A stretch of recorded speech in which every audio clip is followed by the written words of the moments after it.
Part one of this presentation is an introduction to the biomedical category of non-communicable disease and the global burden of disease from this set of conditions, and I'll be starting to address why this is significant from a development perspective. The WHO definition is diseases of long duration and slow progression. In other words, these are diseases that people live with and die with, including in the WHO definition heart disease, stroke, diabetes, chronic obstructive pulmonary disease, and some cancers.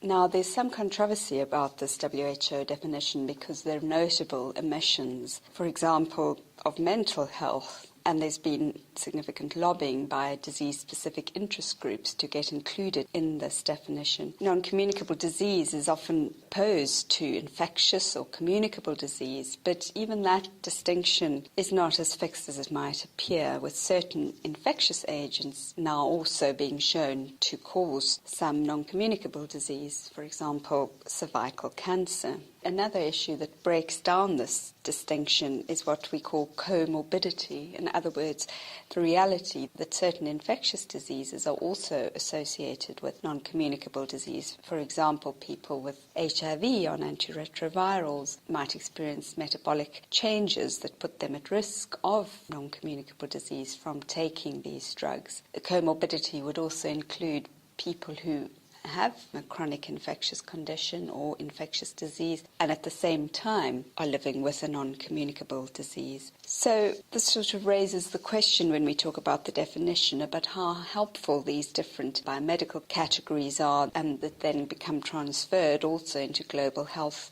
programming. And in part two of this series on non-communicable disease, I'll be concurring with a growing body of opinion that chronic lifelong conditions more generally are a more appropriate category here for thinking about health systems questions, and that means that the distinction is more between acute disease and chronic disease that is of long duration and that you have usually until you die. And just remember, they're chronic communicable diseases, for example, HIV, and also certain neglected tropical diseases would be an example. So why is the WHO definition as it is? My suggestion would be that those conditions, heart disease, stroke, diabetes, COPD and certain cancers, are ones that have a link to very definable set of risk factors, and therefore these seem to be risk factors that can be acted upon in quite discrete ways and then can demonstrate impact in terms of policy responses. So let's think a bit about what the biomedical risk factors are for that set of WHO conditions. So the first would be tobacco use, the second physical inactivity,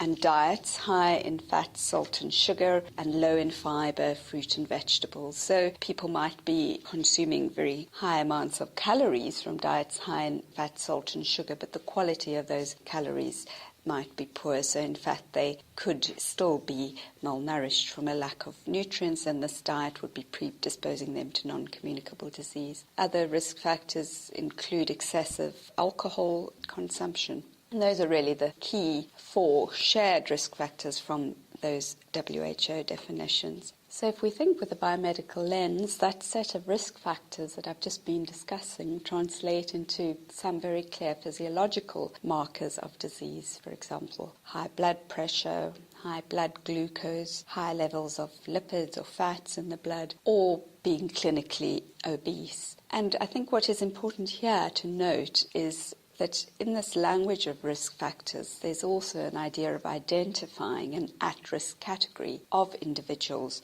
according to a particular metabolic profile. In other words, an idea that you can have a pre-syndromal state leading to a particular non-communicable disease, and that this is a period where certain interventions might be very effective and pertinent. And it's this idea that brings in an emphasis very much on screening for non-communicable disease as well, and detecting early who is at risk.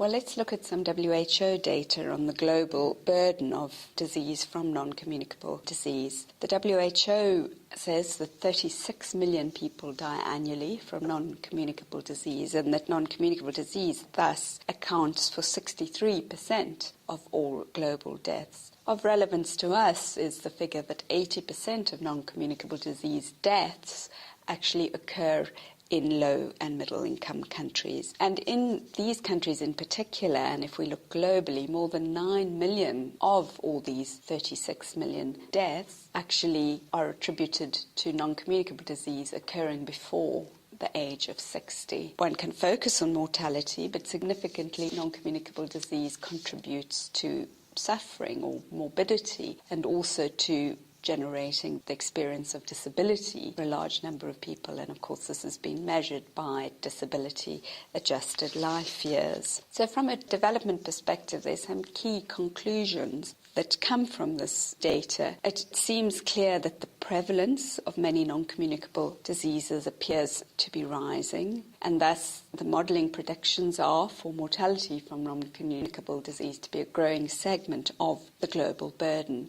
Importantly, it also seems clear that this is already a major and indeed an increasing problem in low and middle income countries, and that in these countries the majority of deaths would be in the economically active age group. A further point is made that in the context of low and middle income countries, this rising burden of non-communicable disease is affecting countries that are still at the same time struggling to cope with the burden of infectious diseases, and this has been termed the double burden, in other words, of non-communicable and infectious disease. So let's take a look at some data from Bangladesh, and note this is rural Bangladesh. This is MATLAB, and it's looking at broad causes of death for men from 1974 to 2006, and these colours represent the proportion of death within these categories. So if we look in 1976, for example, non-communicable disease, which is the red band here, accounted for roughly 10% of male deaths in this MATLAB region. And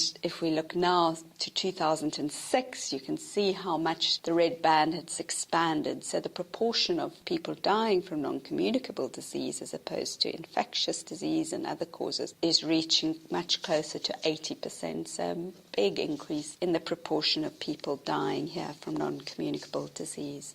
So let's think more broadly beyond the biomedical risk factors to think of some of the bigger drivers of this rising prevalence of non-communicable disease. And these have been pointed out by a range of people. We've already talked in this last slide about changing epidemiological profiles. For example, in Bangladesh, as death from infectious diseases has reduced due to health gains, we see this increasing proportion of non-communicable disease. We also have situations in countries where there's marked demographic transition with population aging, and of course older people are more likely to develop these conditions. Another factor that's quite crucial here also is the growing drive to urbanization. So the argument gets made here that people who move to cities, and we might think, for example, overcrowded, low-income urban contexts, would have a more sedentary lifestyle and be more likely to consume foods that place them at risk as non-communicable disease. So this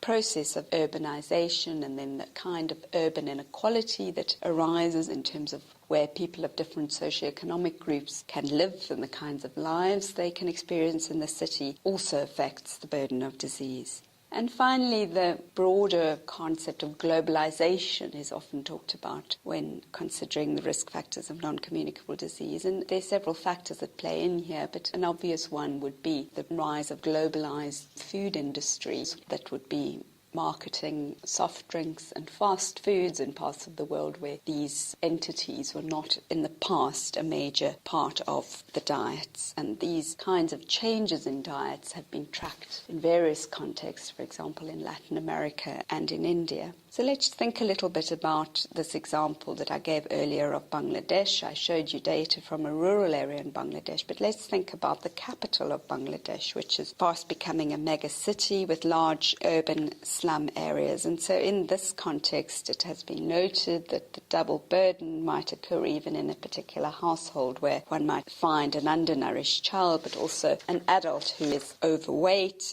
and who in fact might also be suffering from nutrient deficiency at the same time as being obese. And of course, if we think about living in an urban slum, this is a very far view from people living in rural areas, doing physical labour in the fields, or even a view of people farming as subsistence farmers and growing and cooking their own food. So poor urban people are much more likely to live sedentary lifestyles. They're likely to commute long distances to find employment, which means they have less time and space to grow and cook their own food. So quite often one has a situation where commuters are eating poor quality food from informal sources and street vendors, and food high in fats and sugar. So this reliance on street food is significant when one thinks about possible responses to non-communicable diseases in this setting. It's also very likely that then there are fewer spaces to exercise, and in many urban contexts, the spaces do exist might not be safe for exercising. And of course, in a city like Bangladesh, it's also likely that the supply chains for food are longer and more difficult to trace, and toxins have become a big concern for food preservation. It's emerged that different chemicals are used. So there are all sorts of aspects about this food environment, if you will, that make it very difficult to think about people having access to healthy food that they can trust and that they can afford. And finally, if we think about all these global drivers, we must also think about the contexts within which people are experiencing this non-communicable disease. And in certain parts of the world, it's also important to recognise that the cultural conceptions of the body and of health might not be in line with some of the biomedical information about ideal body size and diet. So in some contexts, for example, being overweight might be a sign of beauty and health and even prosperity in communities where poverty and hunger are a real issue. And in some areas of Africa, for example, being thin also carries a stigma and the potential allusion to HIV.